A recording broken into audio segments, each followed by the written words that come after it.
Adjust elevation!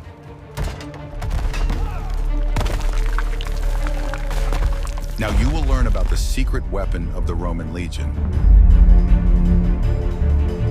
You definitely didn't know about this. The Romans left us not only roads and arches, but also a secret war laboratory that is rarely talked about. Behind the facade of discipline were mechanisms that work more quietly than loud slogans and decided the outcome of battles before the first blow was struck. Their strength lay in their calculating minds, which turned wood, leather, and bronze into instruments of control over space and time. Where others saw walls and distances, they saw formulas and levers of influence. Their secrets did not make noise, they worked. Watch the video to the end, and you will learn how the Legion's invisible inventions turned sieges into a system and changed the rules of the game for centuries. Are you ready for the shocking truth that Rome's main weapon was not muscle power, but the cold arithmetic of aim and pressure? The Romans relied not only on construction and discipline, but also on invisible solutions that limited their opponents' choices in advance. They brought the order of the workshop to the battlefield, where every knot served as a single calculation. That is why the army looked like a living instrument, not just a crowd with spears. The secret lay in the fact that weapons were an extension of planning, not a decoration of bravery. At the core of this system were siege mechanisms capable of communicating with the city in the language of range, angle, and rhythm. Where walls promised safety, catapults, towers, and flamethrowers appeared, redrawing the map of threats. From the outside, everything looked simple: logs, straps, ropes. Inside, accumulated knowledge worked to harness the power of nature. This made tactics predictable for their own people and frighteningly relentless for outsiders. Secret, smart solutions manifested themselves in small details that were not immediately obvious. These were precise steps, calibrated intervals between calculations, and correctly chosen sites for the machines. Even the choice of soil for the supports was part of the scenario, where strength and elasticity were important. This created a stage on which the equipment could demonstrate its capabilities without failure. This stage was the real weapon. The Romans knew how to make space work for them, as if they were changing the slope of the earth itself. They shifted the supply lines of the besieged, blocked the approaches, and subjected the heights to a cycle of throwing. Each throw was not a separate episode, but a step in a sequence that gave a statistical advantage. The enemy saw only individual shots, while the Legion saw the whole picture. Victory lay in this difference. The silent mechanisms did not require speeches.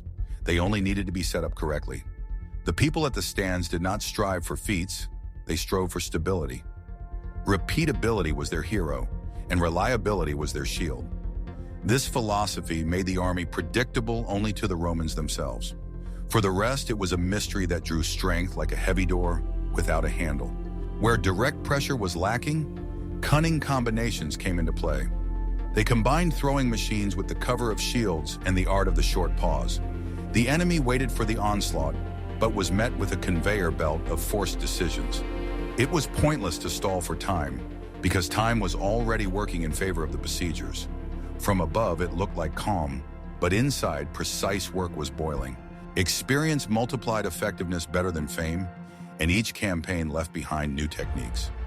Carpenters came to the troops not to decorate the camp, but as guardians of useful habits.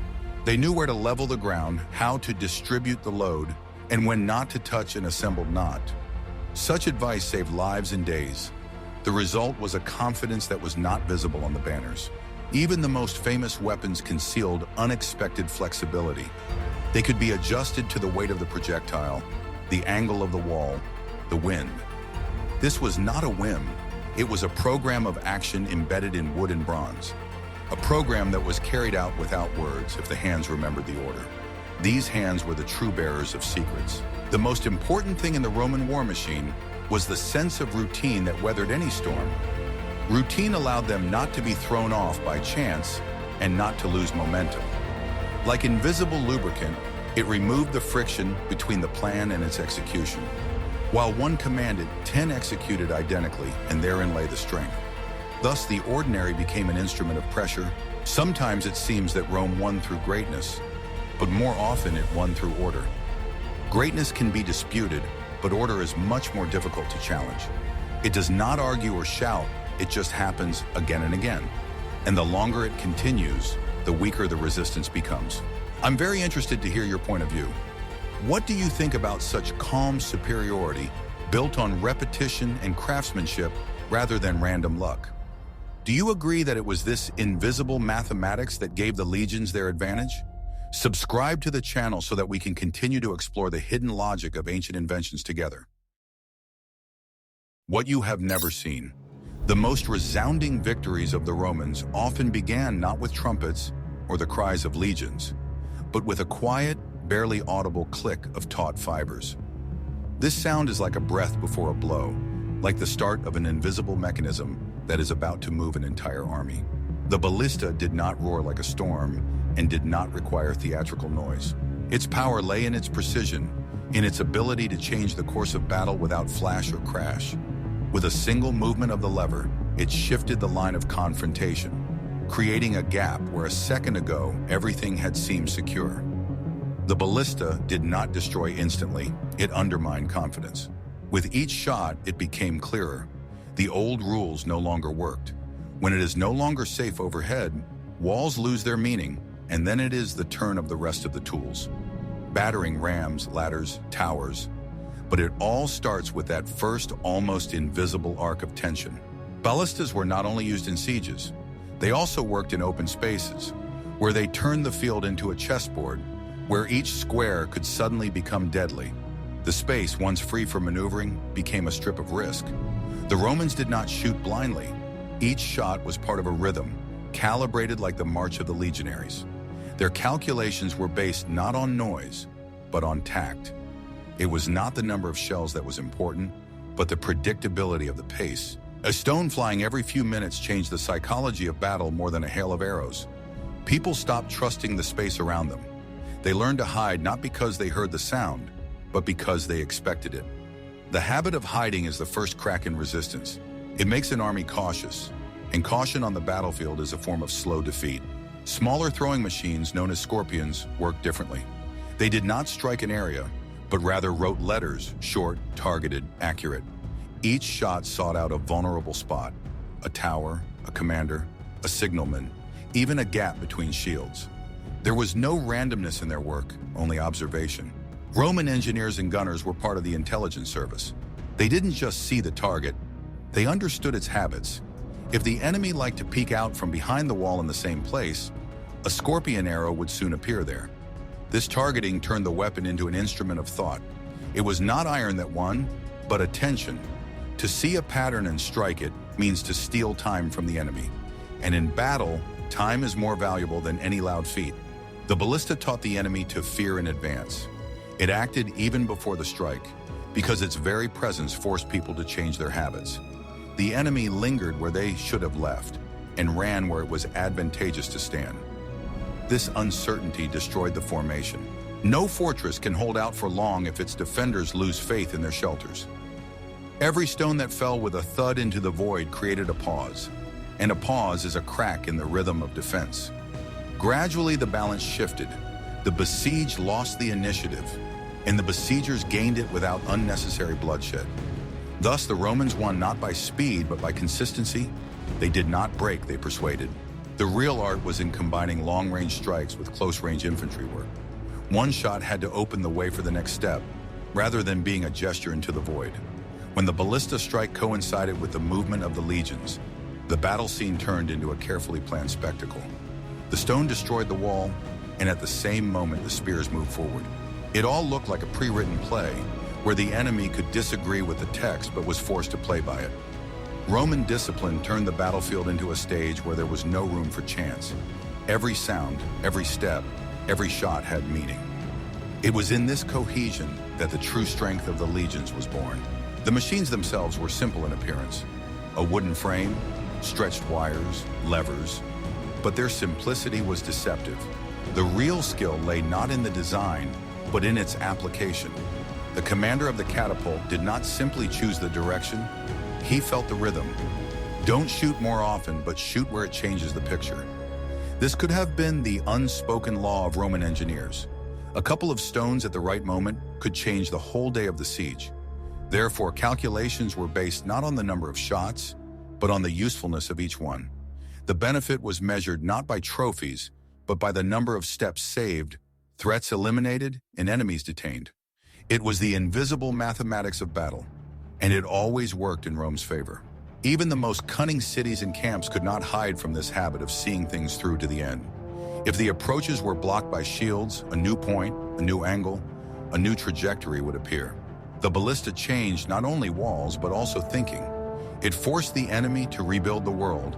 And in this world, Roman logic always prevailed. The ballista was not a weapon of a single technique.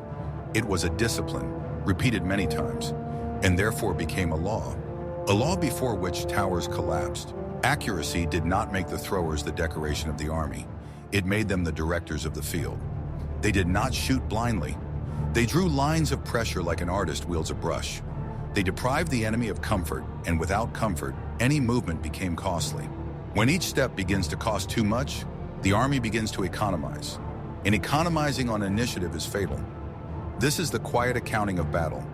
There are no loud reports, but the balance always tips in favor of those who think calmly. The secret to these victories lay in the ability to see not only the distance, but also the consequences. Each shot was linked to a subsequent maneuver, and each maneuver was linked to the overall goal. These links formed a chain that pulled the enemy to a place where it was disadvantageous for them to be. This was not the power of weapons, but the power of understanding. When the enemy finally realized that all their habits had been calculated, it was too late to change them. Their decisions began to work against them, as if the walls themselves had gone over to the side of Rome. Are you ready to learn the truth about how the Romans turned the repetition of shots into silent cutting lines that cut through the battlefield and formed a geometry of pressure? In the next chapter, you will see how this grid of precise trajectories gave birth to a new type of siege tower, a tool that combines engineering, logic, and patience. Why do you think precision without unnecessary noise was more terrifying than any loud battering ram? And what is more important for victory, the force of the blow or the predictability of the rhythm? What I am about to show you is banned in 12 countries. We are talking about towers that did not break walls immediately, but broke the habits of defenders faster than any wall. Their secret lies not only in their height, but also in how they fit into the rhythm of the siege. The tower was a mobile platform from which a corridor to the enemy rampart was created. It did not run, it approached. And if the first step was successful, the second became easier. The originality of the Romans was evident in the fact that the tower did not exist separately, but in concert with other machines. While the ballistas cleared the line at the top, the tower platforms became safer. While the battering rams looked for weak panels, the ladders found their place. Individual actions came together in a coherent rhythm. It was in this rhythm that the main trump card of defense, surprise, was lost. The battering ram was rarely a crude club. More often, it was a persistent question to a specific point. It did not wait for miracles. It accumulated material fatigue and a habit of noise. When the defense got used to the rhythm, it was possible to change the tempo and strike in a moment of silence. Such shifts cause cracks even without obvious force. A crack is an invitation to the next move. Behind the leather screens hid not only people, but also small decisions that made the large process stable. These could be pads that remove vibration, simple lifts that maintain balance, and slowing nodes that protected the hands of the calculations. No one called these miracles, but they were what kept the machine from falling apart at the crucial moment. Stability is invisible until it disappears. The Romans made sure it didn't disappear. An important part of this were smart lifts that changed height and angle without unnecessary risk. They allowed the work schedule to be rearranged right at the walls without wasting opportunities on trifles. From below, it looked like a modest routine. From above, it looked like continuous pressure on weak points. Where others changed tools, the Romans changed settings. The settings saved time, and time worked for them again. A special place was occupied by the embankments, which pulled the towers closer to the wall step by step. They did not need loud statements, they needed consistency. At each new mark, a shelter appeared, and at each new shelter, the next attempt at climbing was born. This is how a corridor was built, in which mistakes became less frequent. And where mistakes are rare, the defense tires more quickly. A siege is not about a single move. It is about a ladder of decisions leading upwards without jumps. The Romans built this ladder from clear steps on which the process did not collapse from accidental interference. If a stone got in the way, they went around it. If going around became a habit, it was reinforced. Such small details resulted in a path along which technology moved more confidently than people. And technology set the tone. The strength of the tower was not that it would inevitably reach the top, but that it made each attempt a little easier. This changed the psychology both outside and inside. Outwardly, confidence grew, while inwardly, the feeling grew that today was like yesterday, only harder.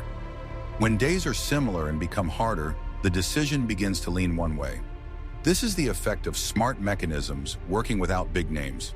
Finally, the main secret of such devices is their ability to live within the system. They were not dragged along alone. They were connected to fire, rhythm, shelter, and lines of approach. They looked like a set of parts, but they acted as a single structure. A structure that takes the blow and provides opportunity. An opportunity that only needs to be seized once. The rest is done by habit and time. If you are interested in history, be sure to check out other videos on our channel. There you will find an analysis of rare sieges, hidden marshals' decisions, and unexpected quiet techniques that work better than loud promises. And it is these that will help you see why a simple sequence of steps is often stronger than the most powerful blow. Are you ready to learn the truth about how an ordinary legionary camp became a machine that won before the battle even began? The Romans did not confuse rest with carelessness and turned their camp into a scheme where every peg had a purpose. The camp layout created predictable routes, and predictability saved energy and time. Internal roads eliminated random traffic jams, and columns set out in the morning without any sudden movements. Thus, the structure breathed evenly and did not break under load. Each zone was responsible for its own task and did not interfere with its neighbors. The warehouses were located so that the equipment could be delivered to the calculations without unnecessary transfers. Workshops were located closer to the exits, where the haul roads passed and the dragways approached. The well-trodden paths did not interfere with the guards, and there were no unnecessary alarms in the silence of the night. The camp remained cheerful without haste or shouting. The fortifications did not look like a fortress, but they worked as a filter for threats. The moat and rampart did not promise eternity, they promised time, and there was enough time to line up the machines. The shifts on duty knew where to take their places, and the throwers were assigned their angles and sectors without a long search. When order requires no explanation, speed becomes a habit. Habit is a hidden advantage.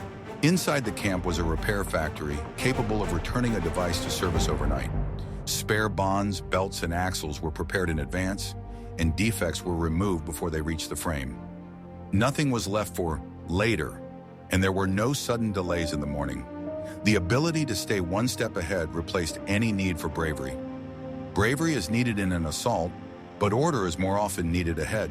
Reconnaissance did not detach itself from the camp, but was its continuation. Observation routes were sewn together with the outer perimeter so as not to lose connectivity.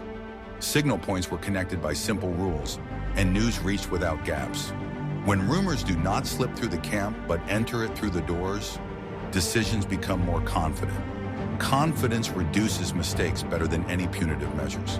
Even water and fuel were included in the schedule so that there would be no sudden changes in the weather. Sources were selected with approaches in mind, and stretchers and carts moved in time with unloading. Where there is no crowding, unnecessary conflicts do not arise, and the pace of work is not lost. Pace is what a besieged city hears, even if it cannot see the camp itself. And this sound is as exhausting as a stone. The silence of the night here did not mean passivity, it meant preparation for the morning's tasks. Inspections of the nodes were carried out according to a checklist, and no item was skipped. This approach ruled out surprises and removed the convenient excuse of chance. Chance is a poor ally, and order does not ask for anything in return. It simply produces results.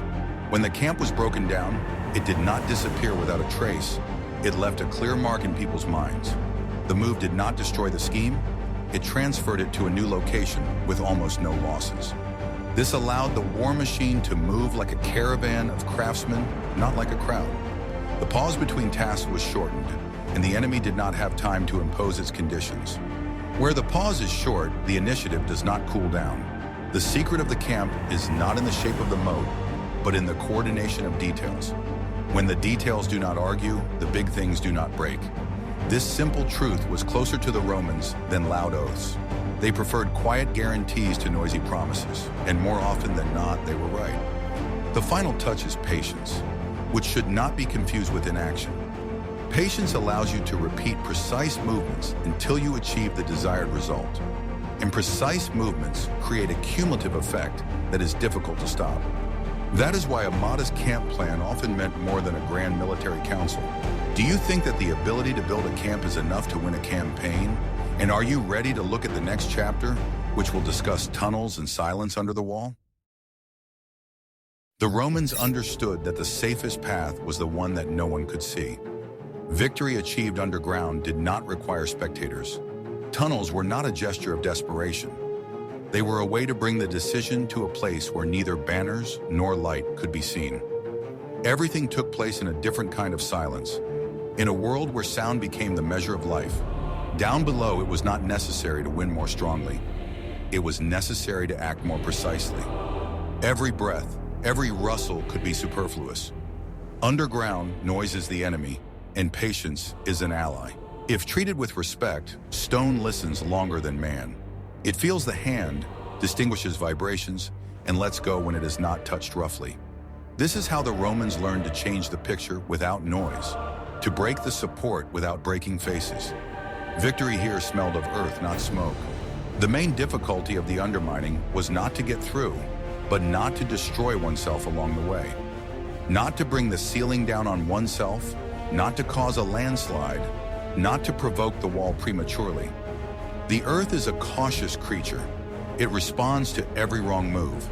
That is why the Romans moved not like soldiers, but like doctors. They heard the slightest crack and knew where to put a support, where to put a strut, where to pack the clay more tightly. They propped up the arches, tamed the vibrations, taught the stone to wait. Here, speed meant less than rhythm, because rhythm does not wake the wall. Each stroke of the shovel was part of the breath, and the breath was part of the plan. The Romans respected the material and listened to its mood. The material responded with patience. Where others rushed and destroyed, the Romans remained intact. The countermines used by the besieged turned the ground into a chessboard. A blind game began underfoot, move by move, step by step, ear against ear. No one could see the pieces, but everyone knew that a mistake would cost them their lives. The attacker's task was to avoid becoming pawns on someone else's field, to avoid falling into someone else's gallery, where smoke, fire, or collapse awaited them. It was necessary to follow one's own path quietly, without mistakes or fuss. Two rules prevailed here: listening and patience. Hearing caught a faint crackling sound, felt the earth change its breath. Patience smoothed out fear, kept the hand from a hasty blow. When the moment ripened, the crack worked instead of a battering ram. One sound and what seemed like a monolith turned to dust. The tunnel never worked alone. It was part of a great symphony of siege. While ballistas thundered and towers rolled above, a low, invisible part sounded below, the base of stone and wood. When they struck the walls from above, they took their breath away from below. These two lines, thunder and silence, came together in a common chord. The defense could not withstand such a rhythm. The nervous system of the city gave way before the masonry. Nervous defense lives in bursts, and bursts are more exhausting than siege engines. When fatigue accumulates from within, the step toward defeat has already been taken. War rarely wins by brute force. It wins by a pace that the enemy cannot sustain.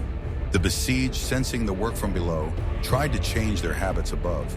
They took turns on duty, drew water, raised torches closer to the wall, listened to the ground. But this bustle did not break the plan. The tunnel did not rush. It simply waited until the alarm became constant. The cycle of pressure was uninterrupted. Each day brought a small drain on their strength, a couple of hours of lost sleep, and a new fear for the night. And in total, these little things turned into fatigue, which cost more than any breach. The tunnel stole not only stone from the city, but also attention. And when attention is more valuable than bread, the city begins to economize on decisions. Mistakes become habitual, and habit becomes a silent ally of the besiegers. The main subtlety of the tunnel was in its pace and support. Too fast, and the earth would exhale, collapsing on their heads. Too slow, and the wall would have time to strengthen, and the loss of time would become the loss of the plan. The balance between these extremes turned the tunnel into a tool that required no words. It worked as long as it was fed with precision and patience. Where people sought the glory of victory, engineers sought the right rhythm. And when the rhythm was found, the tunnel became the brother of the ballista, the same weapon, only turned inward. The ballista shot with air, the tunnel with silence. But the result was the same, the loss of support. Sometimes the goal was not an explosion or a breach. Sometimes the task was simply to undermine, to remove support, dry out the mortar, loosen the joints, and wait for the critical day. Then the wall would collapse on its own, without a blow, under the weight of its own mass. The Romans understood. There was no need to break it. They just had to let it tire itself out. It was not brutality that won, but persistence. Persistence is rarely visible. It does not adorn the chronicles, but it is precisely what brings results. The result is the meaning of any siege. Tunneling required the discipline of silence. No one raised their voice, argued, or showed off in front of their superiors. Any careless word echoed in the ground. Any unnecessary force cost an hour or even a day. Therefore, those below lived according to their own clock, not rushing themselves for the sake of outward appearances. Appearances were the enemy here. Down below, it was not necessary to appear brave. It was necessary to be precise. Precision in the darkness, where only breath was visible, was the highest form of courage. The climax came when the anxious whisper of the stone coincided with the signal from above. At that moment, the siege became a closed loop. Earth, air, and stone merged into a single system. No shouting, no banners, just a short, muffled sound, after which the world above changed. For those under siege, it was a moment of insight. The struggle was not only on the wall. The enemy sat underground, invisible, patient, and this knowledge broke their will more than any battering ram. Losing your footing is not the end. Losing confidence in the ground is defeat. There were no slogans underground. There was no place for speeches. Only craftsmanship worked. Attention to detail, respect for rhythm, the ability to listen to the material.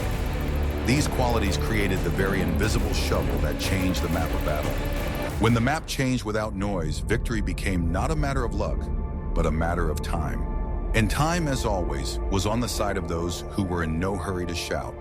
The war may have been loud above ground, but underground it was precise, and that precision decided the outcome. Are you ready for the shocking truth? The Romans turned the most risky part of the assault into an exercise in precision, not luck. Ladders and bridges did not promise miracles. They promised a few seconds of contact with the wall. Those seconds were precious, so everything around them was tailored to their value. Throwers, shields, and cover were adjusted so that the window was wide enough.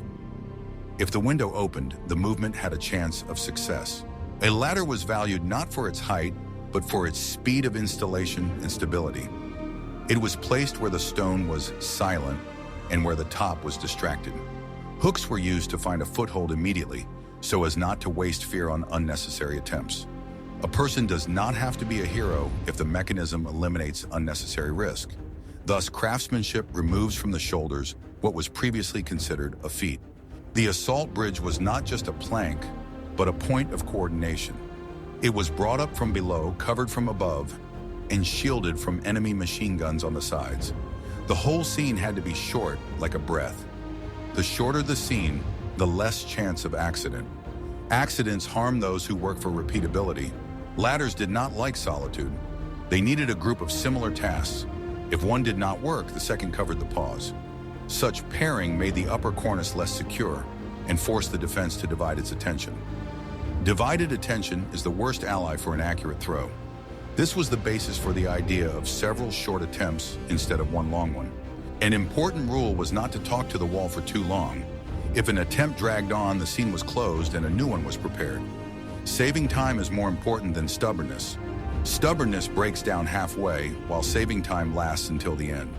The Romans often chose the latter. The connection between the ladders and the towers was as important as the connection between the arm and the shoulder. The upper platform provided a roof for the staging, and the lower calculations did not look back unnecessarily. The coordination seemed invisible until it broke down on the enemy's side. When the enemy's coordination broke down, the rhythm fell, and with the rhythm, the initiative was lost. The initiative rarely returns immediately. Fear on the ledge was reduced not by words, but by a clear sequence of steps. People who know their next step move more confidently, even at height. Confidence does not shout, it just does its job. Therefore, short instructions before departure meant more than long instructions in camp. Short instructions are easier to remember when there is rock underfoot. Sometimes it was smarter to feign an attempt to force the enemy to shift their forces. An empty ladder could work just as well as a real one if a bridge was being prepared on the right at the same time. Such a game did not require loudness, but patience. Time was the main ally of those who knew how to count it. Counting time rarely lets down the patient. By the end of the scene, it was not the flag on the wall that was important, but the pace that had been maintained. If the pace did not slow down, the next attempt began as a continuation, not as a new risk. This is psychologically more difficult for the defense and easier for the attackers. Repetition evens out breathing better than pathos, and even breathing wins more chances. In the next chapter, you will learn how the Romans turned supplies into an invisible commander and why a column of flour could be worth more than 100 shiny shields. What do you think has a greater impact on the outcome of a campaign? A brilliant assault or a quiet convoy? And are you ready to answer this basic question? There are no hooks here. Supply is the skeleton on which all the tricks rest. A convoy carrying grain and straps supports the towers, ladders, and catapults. When food and materials are not late, the war machine does not stumble in the middle of nowhere. Any delay here affects neighboring nodes. The fewer delays, the less often failures occur. The Romans chose routes based not only on distance, but also on the usual rhythm of the camp's work. A long route with reliable points sometimes turned out to be shorter than a short one, where every turn was a lottery. Sacrificing directness for stability is a mature decision. Mature decisions rarely receive applause, but they often bring results. Results are more important than applause. Storage was not limited to dumping bags. The batch was divided into portions that were understandable to each link. This freed the commanders from petty fuss and left them time for meaning. Where the commander thinks about meaning, subordinates do not drown in chaos. And where there is no chaos, equipment lasts longer. Equipment that lasts longer saves people. The workshops at the camp perimeter were the transition between breakdown and formation. Here it was not miracles that were valued, but quick replacement. If a part can be removed and replaced with another, the machine gets a second life. This approach requires discipline in accounting. Accounting is tedious, but it is cheaper than panic. Bread, water, and bonds are the three pillars of success. Break one, and the others begin to falter. That is why the Romans loved reserves, even if they seemed unnecessary. It is better to have too much in reserve than too many problems. This boring wisdom saves us more often than inspiring speeches. Logistics teaches us not to run around, but to arrive on time. On time means in sync rather than as it happens. When the elements come together in unison, the operation does not require feats of heroism. Heroism is a stopgap, while unison is a system. The system wins more often. Field factories assembled standards from diverse materials. Standards reduced capriciousness, and people were less dependent on the mood of iron and wood. The less capriciousness, the more stable the plan. Stability is a boring word, but it is the one that most often leads to victory.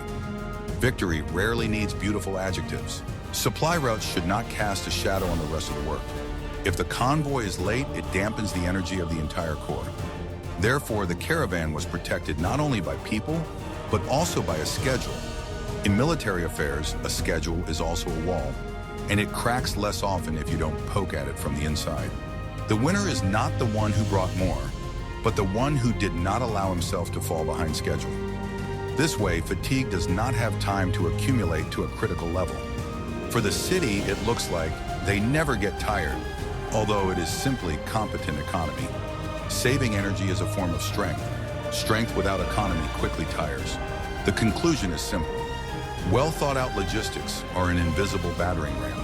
They don't make noise, but they move heavy things. If stones are flying somewhere above, know that flour, leather, and belts arrived on time below. And this is perhaps the most honest secret of the Roman machine.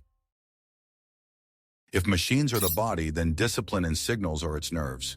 Without them, even the most perfect design remains a motionless mass. The Romans understood that the strength of iron and wood is worthless if no command passes through them. Simple rules for movement around the camp and on the battlefield saved not minutes, but seconds. And seconds are the most valuable currency in war. They are not visible in the lists, but it is they that make up victory. When everyone knows where to step, where to stop, where to turn their head, extra moments are not wasted. There is no need to look for them later. Clear order saves both time and fear.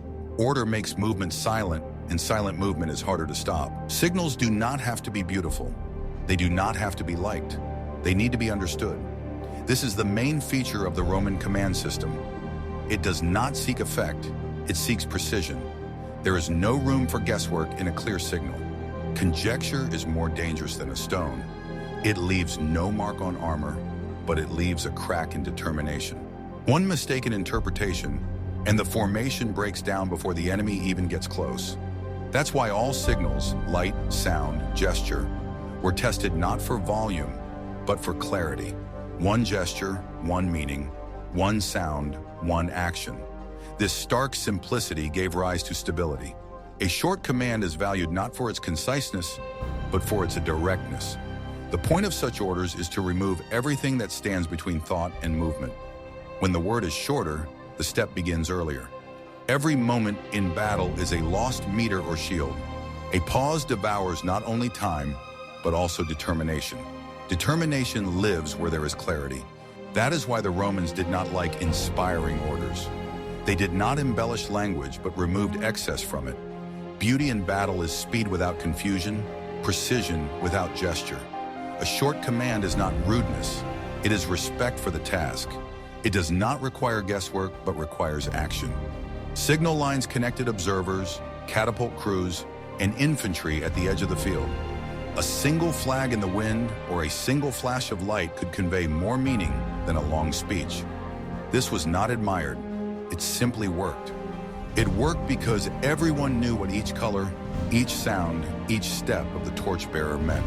On the towers and ramparts stood those who had trained no less than the catapult operators or legionnaires. They had to be sure not to make a mistake in the fog, not to flinch in the dust, not to confuse the left signal with the right. No guesswork, just habit.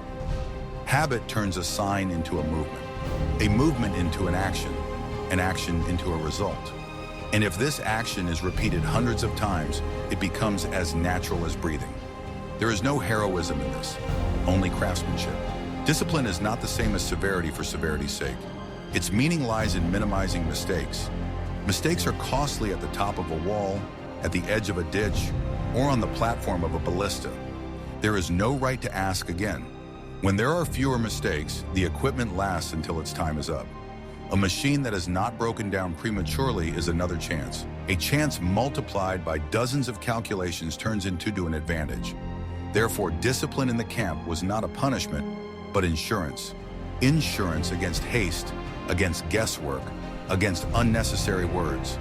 Every extra conversation is an extra risk. The silence between teams was worth more than gold. When everyone knows what to do, the trembling goes away. Uncertainty is the main enemy of the craft. Clarity is its friend. Reliability is born from this simple relationship, not because people become bolder, but because they don't have to guess. Fear has no roots where everything is laid out. That is why dry instructions were valued more than rousing speeches. A speech can warm the heart, but it does not show the way. Instructions do not warm the heart, but they lead to the goal. Getting there is more important than getting fired up. Discipline is not coldness, but a form of care. It does not embellish the moment, but it saves dozens. In a Roman camp, every sound had a price. Every gesture had meaning. The distance between the trumpet signal and the standard bearer's movement was shorter than that between thought and word. This was the art of leadership, to ensure that the command arrived before doubt. Thus, the body of the army obeyed its nerves.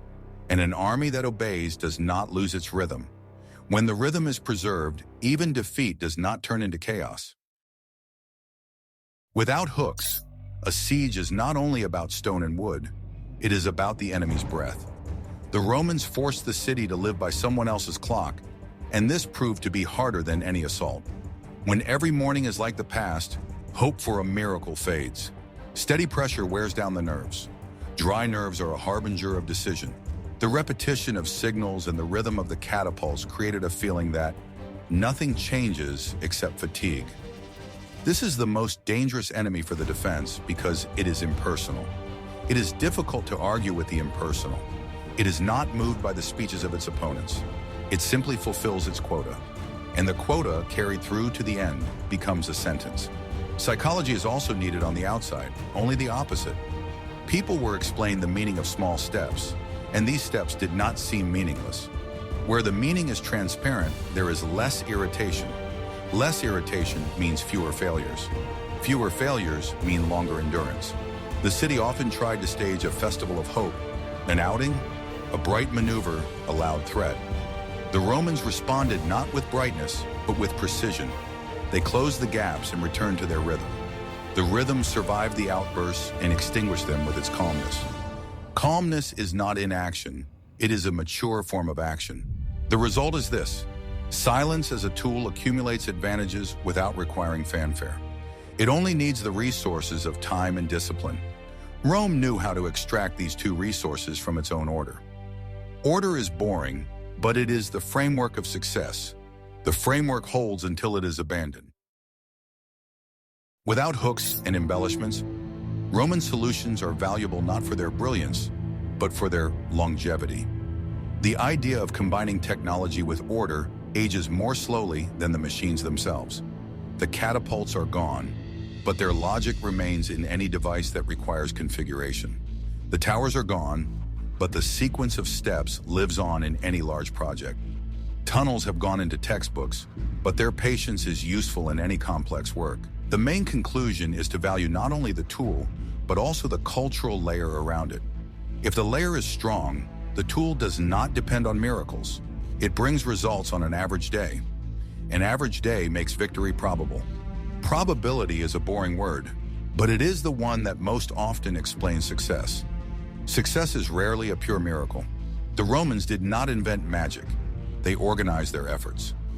Any era that knows how to do this gains an advantage even without great talents. Talents come and go, but order teaches ordinary people to work better. When ordinary people work better, the result becomes extraordinary. There is no paradox in this, there is craftsmanship. The secret weapon of the legions is not a secret in the narrow sense, but the ability to hide strength in simple steps.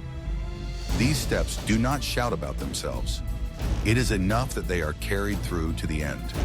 The city hears them as the hum of everyday life, and everyday life is more tiring than a banner. The result is a shift that seems natural. A natural shift is the most reliable. This is how the Roman machine taught the world valuable economy. Save on vanity, not on preparation. Saving on vanity frees up resources for precise moments. Precise moments are rare and precious, but they are decisive. Those who save them in advance do not rush at the last second, and they are more often successful. Which part of the Roman secret weapon did you find most convincing? The silent ballista, the patient tunneling, the discipline of the camp, or the bread that arrived on time? Write about it in the comments. We really value your opinion and perspective from different cities and countries.